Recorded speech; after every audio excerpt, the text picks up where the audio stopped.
Guys, kami po yung makain ng buko, oh. Ay, yung ate ko. Ano ho siya ng... mura.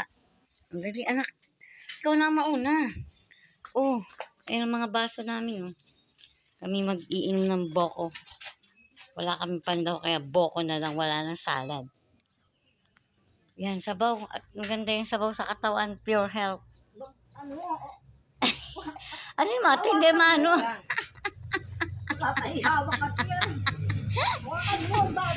Oh, hawakan mo anak.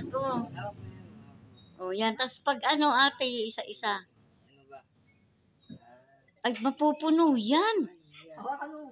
Iyag na ibang baso na uli. Oh, iba naman. Akin na yan. Okay, baka madumihan pa. Ito guys, so isang baso. One.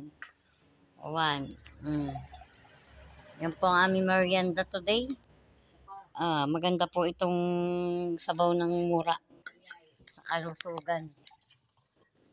Ayan po, sinasaling babaakin na.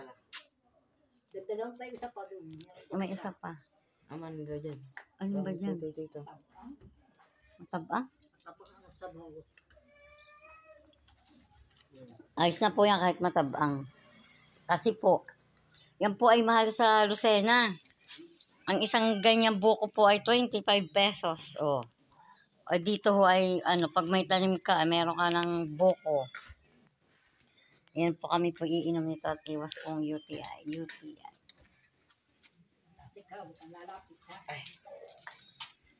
Tapos yung laman pa, pwede mo siyang kainin. Today, mo yung kutsara, kakayurin natin yun, tapos may kaunti dong asukal para tumamis.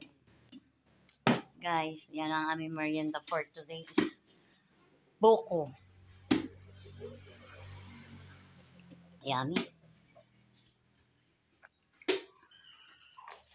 Yummy po.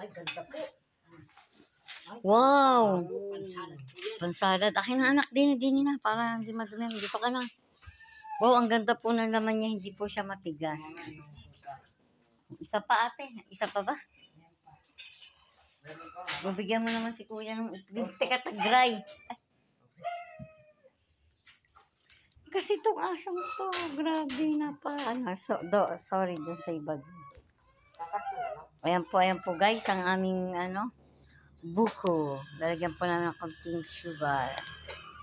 May isa pa po pala yung binabalatan ng ate ko, isa pa. Yan. Sige ate, yan. Inom po tayo ng sabaw ng mura.